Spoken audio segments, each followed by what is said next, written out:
Hay un pensamiento en la palabra de Dios en el libro de Génesis. Génesis capítulo 1, versículo 2. Génesis capítulo 1, versículo 2, dice la palabra de Dios. Génesis capítulo 1, versículo 2. Dice el versículo 2, y la tierra estaba desordenada y vacía, y las tinieblas estaban sobre la faz del abismo, y el Espíritu de Dios se movía sobre la faz de las aguas. ¿Podemos estar en pie para orar? Querido Padre Celestial, le damos gracias por estar con nosotros en este lugar. Le damos gracias por la compañía y presencia del Espíritu Santo. Le damos gracias, Padre, por darnos a Jesús. Agradecemos la presencia de los ángeles en nuestro medio. Querido Dios, le damos gracias por los amigos y amigas, hermanos y hermanas presentes, pero también le damos gracias por todos aquellos y aquellas que nos siguen en cualquier lugar del mundo. Y ahora, Dios, le rogamos que el Espíritu Santo nos traiga palabra de vida para la vida eterna. Amén. Que no recibamos palabra de hombre, pero la palabra de Jehová que vive y permanece para siempre. Prepárenos, Señor, habilítenos para estar en el Espíritu y comprender, conocer y entender las cosas espirituales. Lo pedimos, Señor, en el nombre de Jesús. Amén, Señor. Amén. Estamos trabajando con la serie Neumatología Bíblica. Y aunque usted no lo crea, en este mes estamos cumpliendo un año de estar trabajando con este curso. Un curso que dura un año es un curso que tiene 12 meses. Y por la gracia de Dios, ¿tenemos cuánto tiempo?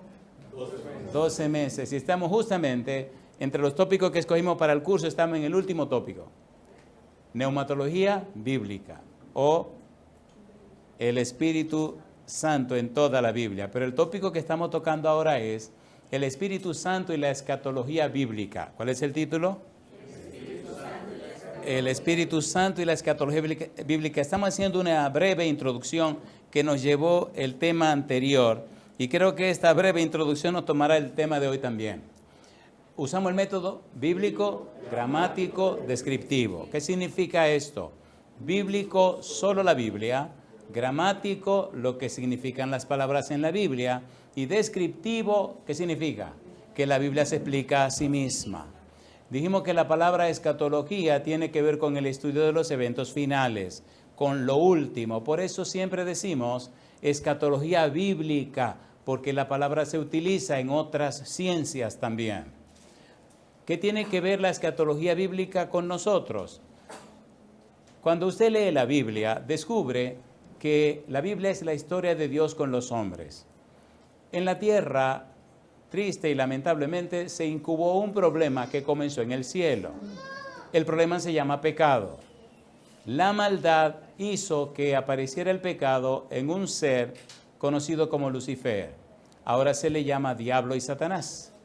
El problema comenzó en el cielo y cuando lo despidieron del cielo, empezó a tratar de engañar otros lugares y lamentablemente aquí en la tierra le creyeron.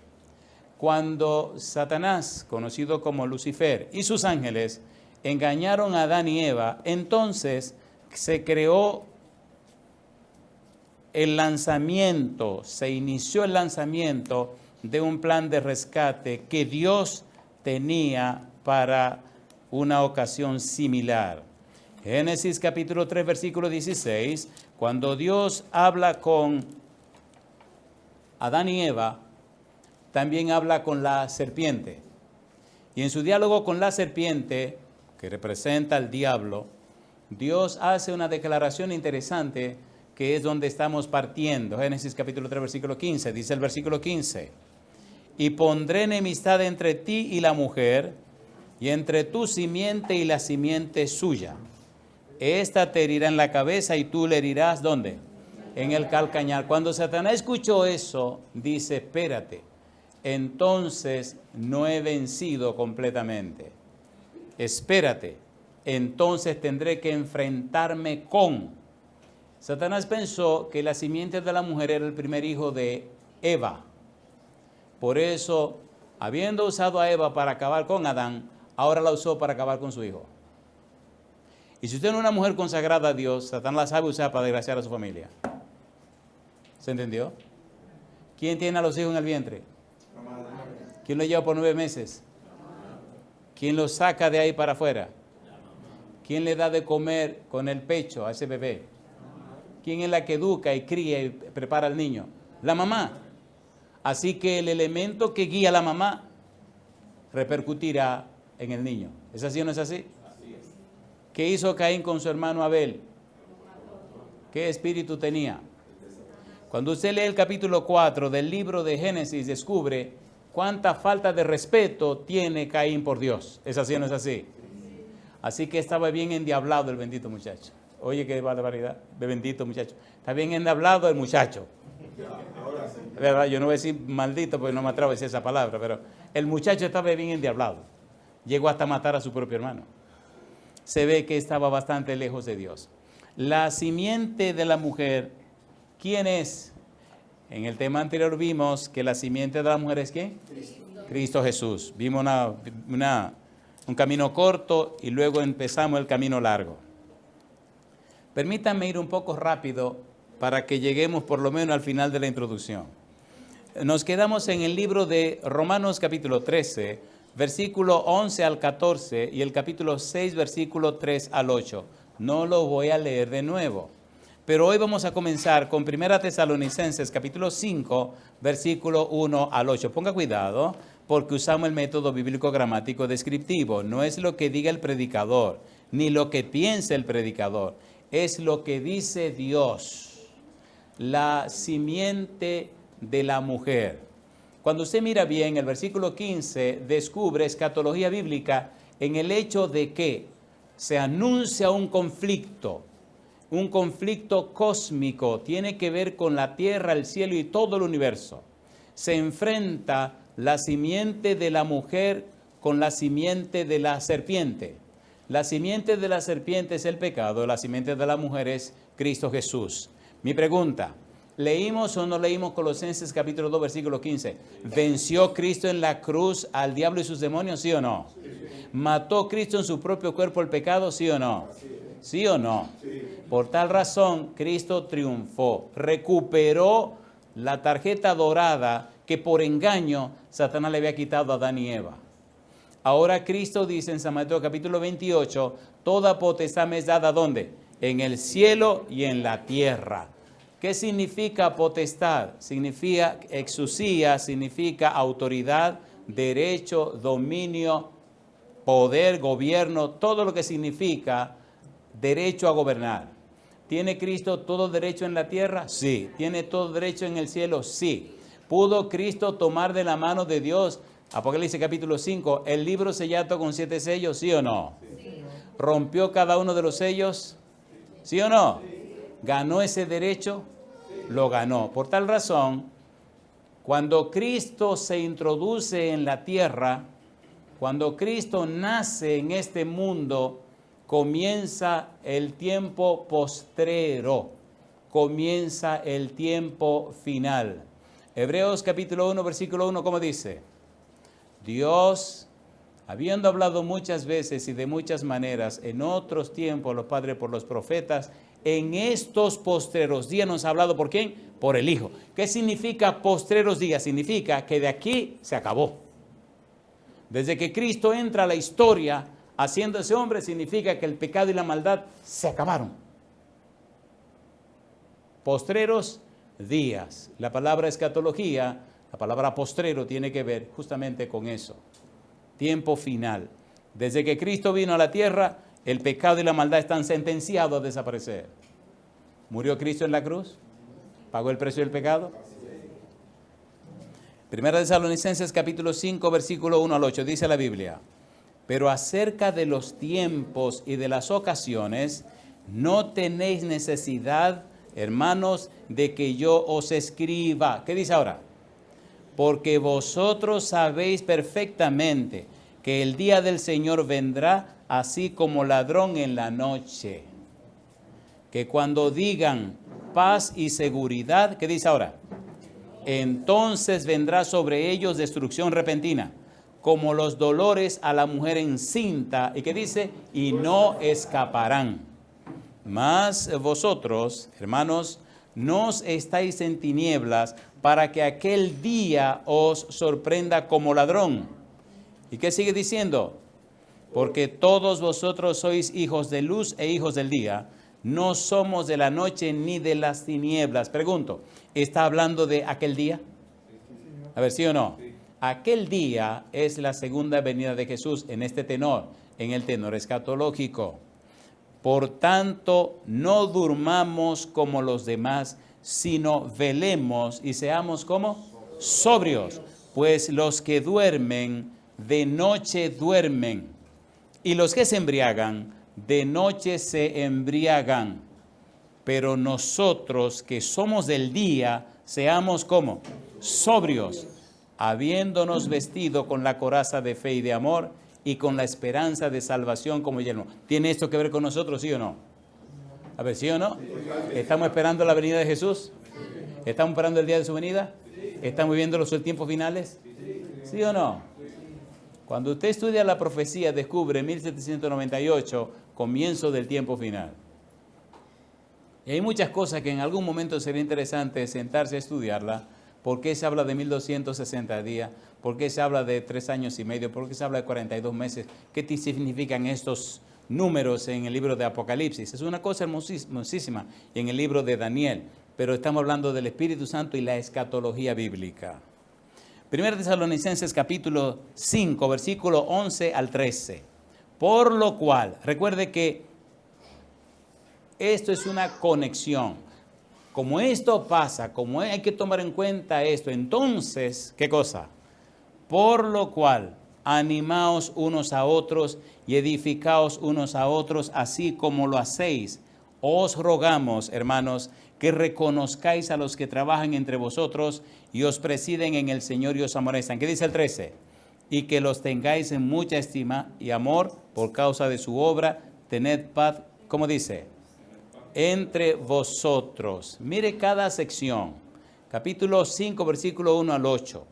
Capítulo 5, versículo 11 al 13. Ahora ponga cuidado en los versículos 14 en adelante. ¿Está listo, por favor? Recuerde, el método bíblico gramático descriptivo intenta que usted tenga la mente de Cristo. Satanás ha trabajado duramente desde el Edén para cambiar la mente humana. Cuando usted cambia la mente humana y tiene una mente secular, se le hace difícil, si no imposible, ajustarse a la mente espiritual. ¿Se entiende o no se entiende? ¿Se entiende o no se entiende? Por eso dice el Señor, viendo no ven y oyendo no oyen, porque las cosas espirituales se disciernen espiritualmente. Ponga cuidado, por favor, a la explicación que está haciendo el apóstol Pablo.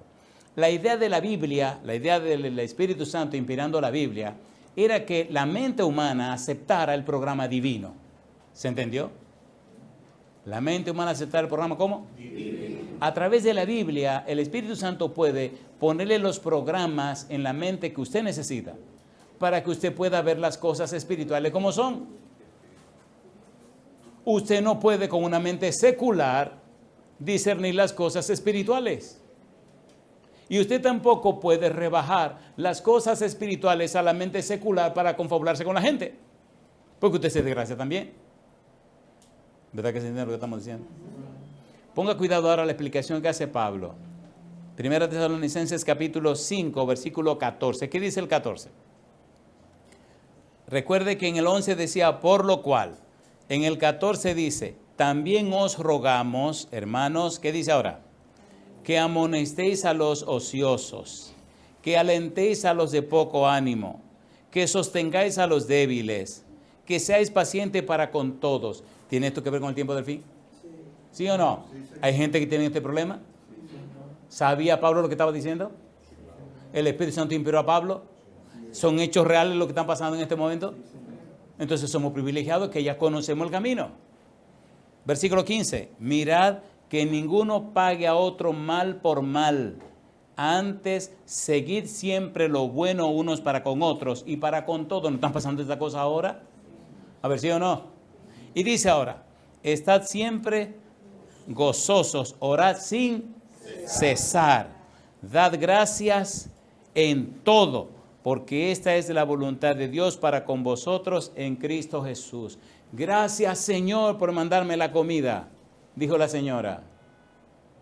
Y el incrédulo salió de la ventana y empezó a burlarse, a reírse. Ella todos los días por la mañana, una señora viuda, anciana, abría la ventana de su casa, vivía en un vecindario, como se vive aquí, y siempre que abría la ventana decía, Señor, recuerda, hoy necesito comerme mi comida buena, sabrosa y calientita. A veces con una ventana que tenía una ventana que usted la abría y se veía como una mesita así que se ponía, y cualquier vecino venía y le ponía la comida ahí, y ella comía todos los días, bueno, caliente y sabroso. Y ese día le dijo un tipo, un ateo, le dijo a la mamá, hoy le llevo yo la comida a la vieja esa, para decirle y mostrarle quién fue que le llevó la comida. Oye, cuando la señora ve su ventana y hizo su alocución como siempre, la mamá del ateo le dice, ¿tú le vas a llevar la comida a la señora? Sí, para ahí tiene el plato. ¿Se acuerdan que era un plato con una tapita de esa que tiene una hacia arriba? ¿No se acuerdan de ese platito? Y hondo, un platico hondo, ¿no? Y va y pone el tipo el plato y no se deja ver de la señora y se esconde. Cuando la señora viene y ve su asunto ahí, compadre, muchacho, levanta la mano y le da gracias a Dios por la comida. Sale el incrédulo, le dice, ¿qué Dios ni qué Dios? Esa comida se la traje yo, que se la mandó mi mamá. Dice, la señora mira así y se ríe la doña y dice, gracias Señor, porque hasta el diablo tú haces que me traiga mi comida. ¿Entendieron? ¿Entendieron? ¿Entendieron? Y el tipo nada más le quedó avergonzarse. Mi pregunta, ¿es fiel Dios a sus promesas? ¿Usted lo cree o usted lo sabe? Amén. Amén significa que usted lo cree o que usted lo sabe. Ay, caramba. Vamos a pedirle a Dios que aprendamos a creerlo, ¿no? Vamos a creerle a Dios. ¿Qué sigue diciendo el apóstol Pablo? Versículo número 19. No apaguéis ¿a quién? Al Espíritu. Mi pregunta, ¿está hablando Pablo para nuestro tiempo, sí o no? ¿Sí o no? No menospreciéis las profecías. Si usted no estudia las profecías, si usted no conoce a la profecía, si usted no sabe la profecía, ¿qué está haciendo con la profecía? Menospreciándola. ¿Sí o no? ¿Sí o no? No se engancha a estudiar profecía para vivir... Ay, mi madre. Una vez me encontré con una señora que ella tenía casi colitis de la ansiedad, la angustia y el estrés. Por la profecía, que no, pero así no tampoco, así no es. Es para que tenga esperanza en un futuro mejor. ¿No son para eso la profecía? Así es. No menospreciéis las profecías. ¿Qué dice ahora? Examinadlo todo, retened lo bueno. ¿Qué es lo todo que debo examinar? Todo lo que es bueno, todo lo que es, todo lo que es. ¿Entendieron? Y lo usan de muchos pretextos. Ay, caramba. Dice el apóstol Pablo, Filipenses 4, versículo 8, por si le aparece hay un cabeza caliente que le quiere sacar del camino. Dice Filipenses 4, 8. Por lo demás, hermanos, todo lo que es verdadero, todo lo honesto, todo lo justo, todo lo puro, todo lo amable, todo lo que es de buen nombre, si hay virtud alguna, si algo digno de alabanza, en esto pensad. Lo que aprendisteis y recibisteis y oísteis y visteis en mí, esto haced. Y el Dios de paz estará con vosotros. Yo digo, alabado es el nombre de Dios. ¿Qué es lo todo que tenemos que examinar? Todo lo que es verdadero, honesto, justo, puro, amable, de buen nombre, si hay virtud alguna. No es cualquier cosa. Pero viene en cabeza caliente y le dice, mira, dice aquí que tengo que examinarlo todo. Sí, pero es todo lo que sea así. Porque uno se pone a examinar todas esas cosas y después se quedan por allá, compadre. Versículo 23 y 24. ¿Cómo dice el 23? Primera Tesalonicenses 5, 23, 24.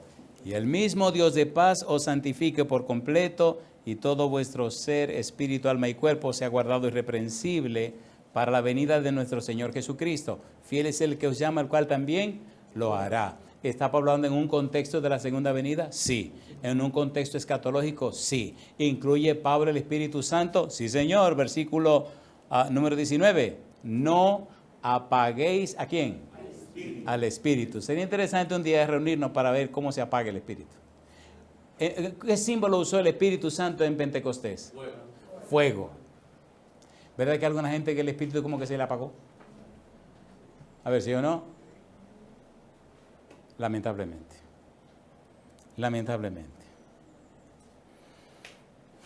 Lamentablemente. Los versículos 1 al 8 nos hablan de tiempos, del día del Señor, hijos de luz, de velar, somos del día, seamos sobrios, versículos 6 y 8. Debemos practicar la fe y el amor. Segunda Tesalonicenses capítulo 2. Vamos a ver si aterrizamos la introducción. Segunda Tesalonicenses capítulo 2, versículo 1 en adelante. Mi pregunta, ¿estamos nosotros en el tiempo final? Sí, señor. ¿Estamos viviendo en el tiempo final? Sí, señor. Segunda Tesalonicenses capítulo 2, versículo 1. ¿Cómo dice el versículo 1? Pongan cuidado, por favor, en esto. Pongan cuidado en estas palabras. Dice, pero con respecto a la venida de nuestro Señor Jesucristo y nuestra reunión con Él, os rogamos, hermanos. Mi pregunta, ¿la segunda venida está en el tiempo final? Sí. ¿Es parte de la escatología bíblica? ¿Estamos cerca de la segunda venida? ¿Se han cumplido las señales de la segunda venida? ¿Sí o no? Versículo 2. Que no os dejéis mover fácilmente de vuestro modo de pensar, ni os conturbéis ni por espíritu, ni por palabra, ni por carta, como si fuera nuestra, en el sentido de que el día del Señor está cerca. No se dejen mover de ninguna manera. Nadie os engañe en ninguna manera, porque no vendrá sin que antes venga, ¿qué cosa? La apostasía, y se manifieste el hombre de pecado, el hijo de perdición, el cual se opone y se levanta contra todo lo que se llama Dios o es objeto de culto, tanto que se siente en el templo de Dios como Dios, haciéndose pasar por Dios. Mi pregunta, ¿es esa historia pasada para nosotros? Sí, señor. ¿Ocurrió o no ocurrió todo eso? Ocurrió. ¿Por mucho tiempo? Entonces nosotros tenemos el privilegio de saber que muchas de las cosas ya son historia para nosotros. Somos privilegiados. ¿No os acordáis que cuando yo estaba todavía con vosotros os decía esto? Y ahora vosotros sabéis lo que lo detiene, a fin de que a su debido tiempo se manifieste. Porque ya está en acción el misterio de la iniquidad. Solo hay quien al presente lo detiene hasta que él a su vez se ha quitado de en medio. Mi pregunta, ¿el imperio romano fue quitado de en medio? ¿Sí o no? Se instauró ese sistema político religioso, duró muchísimos años, entonces es historia para nosotros. Y entonces se manifestará aquel inicuo, a quien el Señor matará con el espíritu de su boca y destruirá con el resplandor de su venida. ¿Cuándo será eso? Cuando Cristo venga por segunda vez. Pero nosotros estamos entre eso que ocurrió, que es historia, y la segunda venida de Jesús. ¿Estamos en el medio o no estamos en el medio? A ver, ¿sí o no? Entonces somos privilegiados porque nosotros alcanzamos los finales de los tiempos. Nunca en la historia de la humanidad ha habido tanta luz espiritual como en este momento. Nunca. Todas las profecías que se anuncian con tiempo y fechas ya se cumplieron. Todas las iglesias, las 7 iglesias de Apocalipsis se cumplieron. Estamos al final de la historia de la iglesia de la Odisea. O sea, si usted se sienta tranquilo a ver la profecía, usted se asombra y se maravilla. Que todo se ha cumplido. Señores, si todo se ha cumplido y ha sido como Dios dijo, como Dios mandó, porque estamos como tan... Pero ven acá. ¿Verdad que deberíamos estar preparados de otra manera? ¿Se está llevando a cabo un juicio en el cielo, sí o no? El juicio van a hacerle juicio primero, dice 1 de Pedro, capítulo 4. ¿A quién le van a hacer juicio primero? La casa de Dios. ¿Y dónde estamos nosotros? ¿Estamos en el libro de la vida? ¿Sí o no? Entonces hay que alebrecarse, hay que ponerse en la cosa porque... Ajá. ¿Y entonces? ¿Esto es serio o no es serio? Pero es verdad que no lo estamos tomando con la seriedad que amerita. ¿A usted alguna vez ha ido a un juicio? ¿Lo han llevado a algún juicio una vez presentarse en un tribunal ante un juez? Una vez... salida, así salida, carajo. Yo tuve que ir a un juzgado porque a mi hermano lo llevaron. Un vecino se le ocurrió inventarse un negocio. Y el negocio era vender lotería, ¿cómo era esa? Una lotería. No, pero todo que no, es una rifa, esta palabra como que ajusta más. Oye, han agarrado preso al dueño de la rifeta, la mujer de la rifa, y mi hermano que era la mano derecha, que era el que vendía los números. Pero entonces hubo una combinación ahí interesante entre el equipo. Y a mi hermano le dijeron lo que tenía que decir, cómo tenía que ponerse. Y yo estaba en el juzgado ahí, compadre. Y cuando yo veo que es una cosa muy seria, muy así, muy temerosa. Y mi hermano riéndose. Digo, pero usted tiene que estar loco, le agarraron los nervios. Qué nervio ni qué nervio, es que ya todo estaba arreglado, compadre. Y cuando yo terminé el juicio, yo era un niño, yo medio nerviosón. Le digo, pero ¿por qué tú te estabas riendo? Ay, Andrés, eso era un teatro. Digo, ¿qué? ¿Usted cree que va a ser un teatro delante de Jehová? No. Afínese bien. ¿Qué cosa dije? Afínese bien, porque con Dios, si hasta los ángeles tiemblan, compadre. ¿Qué dicen los serafines? Santo, santo, santo, Jehová de los ejércitos. Si hasta los ángeles tiemblan. ¿Cómo nosotros cogemos esto como tan deportivo? ¿Cómo? Pero yo me pregunto, pero es que estamos locos. Cuando Cristo vino a la tierra y los demonios le encontraron, ¿qué le dijeron los demonios a Cristo? ¿Viniste a destruirnos antes del tiempo? ¿Saben ellos lo que le viene? ¿Qué dice Mateo 25:41? ¿Qué dice Jesús en Mateo 25:41? Yo creo que vamos a tener que tomar muy en serio esta cuestión de la salvación. Mateo 25:41. ¿Qué dice el versículo 41? ¿Cómo dice el versículo 41? Mateo 25, versículo 41. Entonces dirá también a los de la izquierda, ¿qué cosa? Apartaos de mí, malditos, al fuego eterno, preparado para el diablo y sus ángeles. ¿Saben los demonios que lo van a quemar? Sí. ¿Lo saben o no lo saben? Sí. Y las personas que no se alineen bien con Dios, pongan su cosa en orden, ¿qué le va a pasar también? ¿En qué lo van a convertir? En ceniza. Se quemarán hasta que se conviertan en ceniza. Entonces, ¿por qué no nos albergamos más? ¿Por qué no tomamos esto más en serio?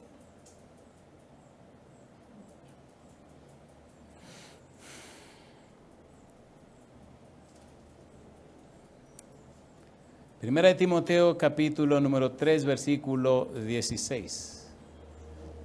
Primera de Timoteo 3, 16. ¿Qué dice Primera de Timoteo 3, 16? Recuerde que estamos buscando la simiente de la mujer, la encontramos en Cristo Jesús. Primera de Timoteo 3, 16. ¿Qué dice el versículo 16? E indiscutiblemente grande es el misterio de la piedad. ¿Y qué dice ahora? Dios fue manifestado en carne, justificado en el Espíritu, visto de los ángeles, predicado a los gentiles, creído en el mundo, recibido arriba en gloria. ¿Quién era ese personaje? Cristo Jesús. Entonces, ¿vino la simiente de la mujer? Sí. ¿Se hizo hombre? Sí. ¿Habitó entre nosotros? Sí.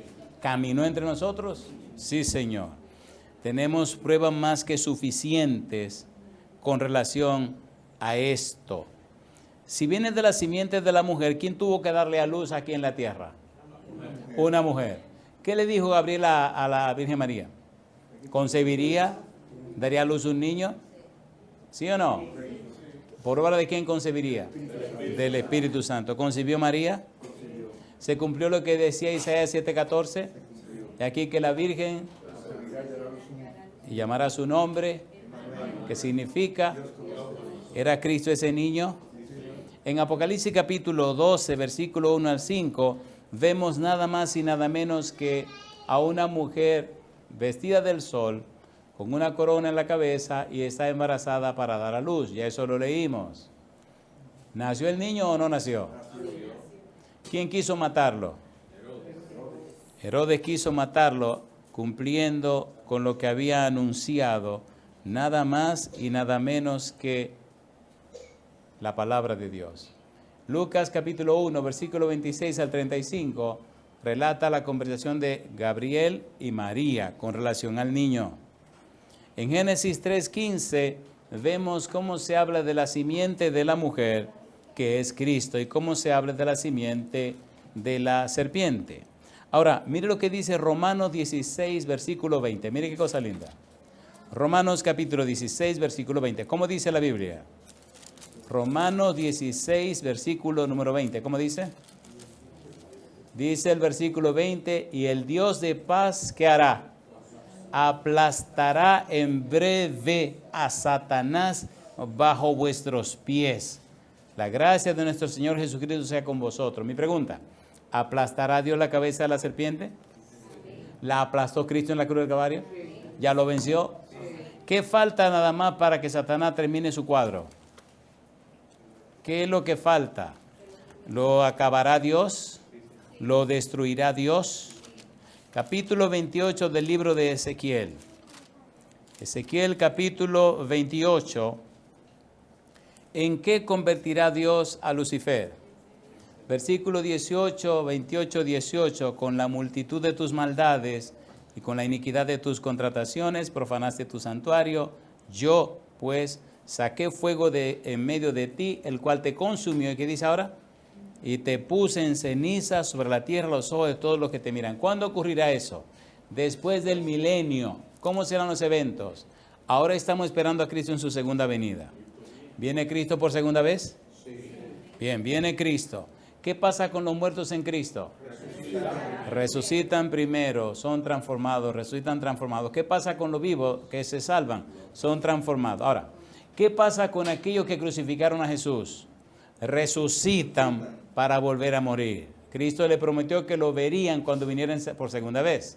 Y después que resucitan los malos para morir otra vez, resucitan los buenos, primera resurrección, se levantan todos, ascendemos ¿a dónde? Al cielo, a las nubes para encontrarnos con el Señor. Pero somos transformados de gloria en gloria. Somos completamente transformados. Y así recibimos al Señor en el aire. ¿Qué pasa con todos los seres humanos que quedan en la tierra? Todos quedan completamente convertidos en nada, quedan muertos. ¿Quién queda aquí por 1000 años? Satanás y sus demonios. ¿Qué hacemos nosotros en el cielo durante esos 1000 años? Le hacemos juicio, investigamos los libros. ¿Le hacemos juicio a quién? Le hacemos juicio a los demonios que cayeron y a los seres humanos. 1 Corintios capítulo 6.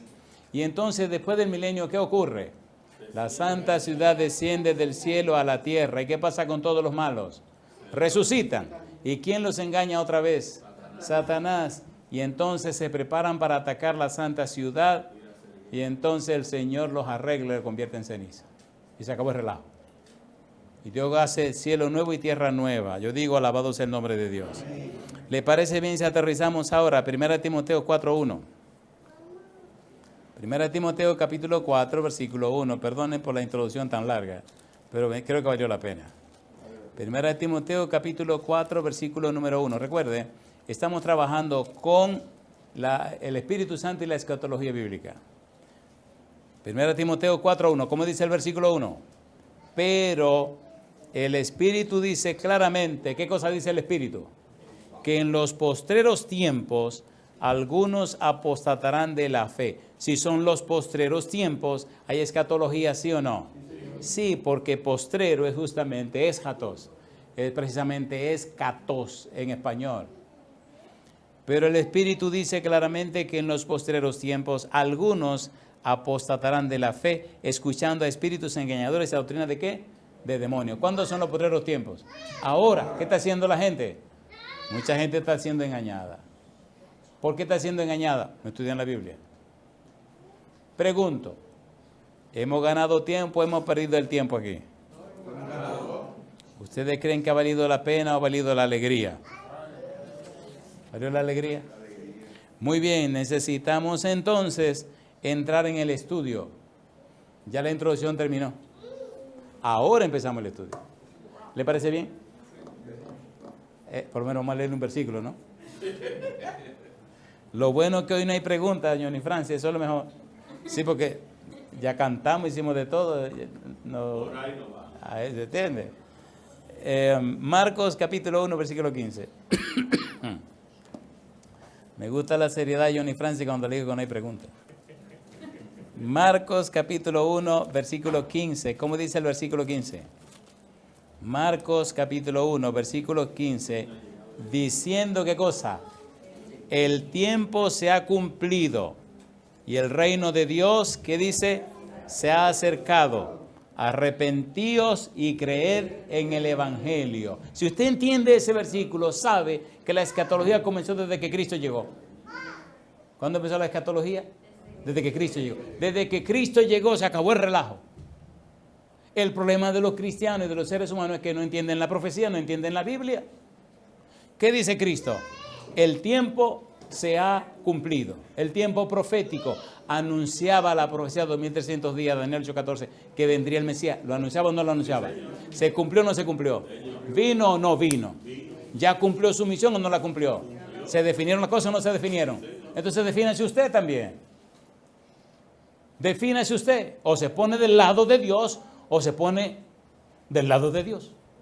Yo no tengo nada que ver con el diablo. No, yo voy con el lado de Dios. Señores, tenemos un prueba más que suficiente de saber que esto se acabó. A ver, ¿sí o no?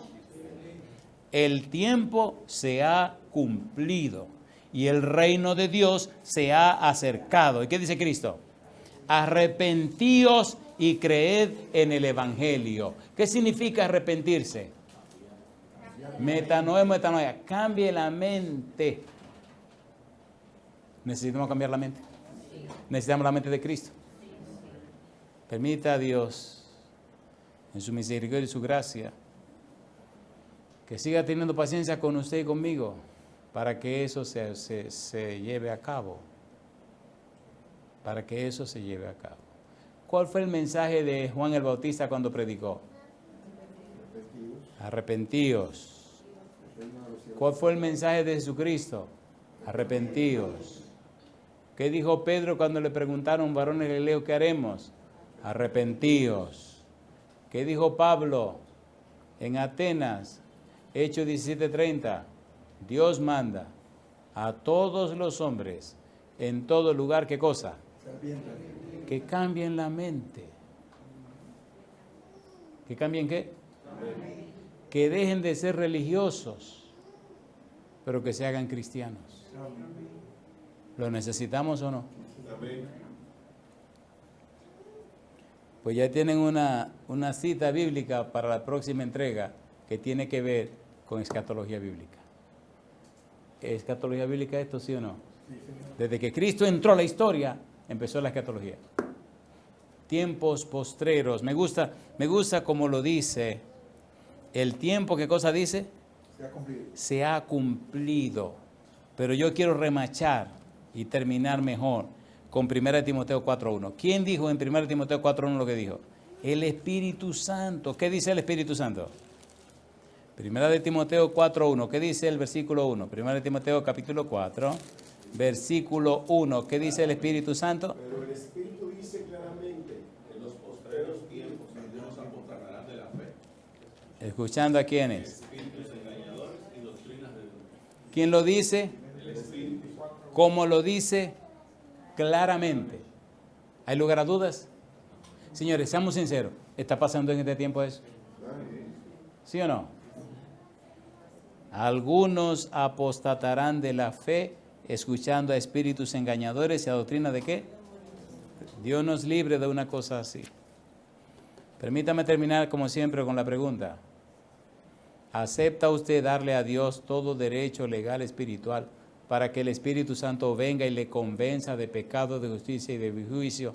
Para que el Espíritu Santo venga y le convierta, para que el Espíritu Santo venga y produzca en usted el arrepentimiento, para que el Espíritu Santo venga y produzca en usted la regeneración. ¿Acepta usted ese desafío? Amén.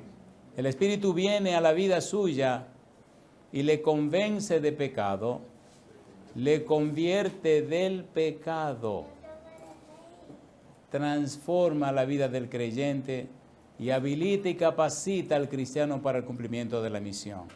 ¿Acepta usted la obra del Espíritu Santo en su vida? Amén. Entonces póngase en pie conmigo y oremos. Querido Padre Celestial, Santísimo Dios, le damos gracias por la reunión de hoy. Le damos gracias por su santa palabra. Le damos gracias porque no son argumentos o inventos de los hombres, Le damos gracias porque es la palabra de Dios. Querido Padre, envíe su Espíritu Santo a nuestra vida con su caja de herramientas. Que nos retire, Señor, de nuestra computadora cerebral todos esos programas tan malos y feos que nos han puesto. Retírelo, Dios, y que ponga los programas hermosos de su palabra bendita. Denos la mente de Cristo. Haga en nosotros como hizo con Pablo, con Pedro, con Apolos, con Bernabé, con Juan, con Santiago, con todos los apóstoles. Cámbienos estos programas tan extraños y transfórmenos, oh Dios. Padre amado, que nuestra vida refleje la vida suya. Quite de nosotros el amor por las tonterías de este mundo que se quemarán pronto. Ponga en nosotros el amor hacia usted, hacia el Santo Espíritu, hacia Jesús, hacia su palabra. Haga que empecemos a amar el cielo y, como dice Pablo, que nuestra mira, nuestra mente se ponga en las cosas celestiales. Dios, le damos todo derecho legal y espiritual sobre nuestra vida para que su Santo Espíritu haga en nosotros y produzca en nosotros el querer y el hacer por su buena voluntad. Lo pedimos, Señor, en el nombre de Jesús. Amén, Señor.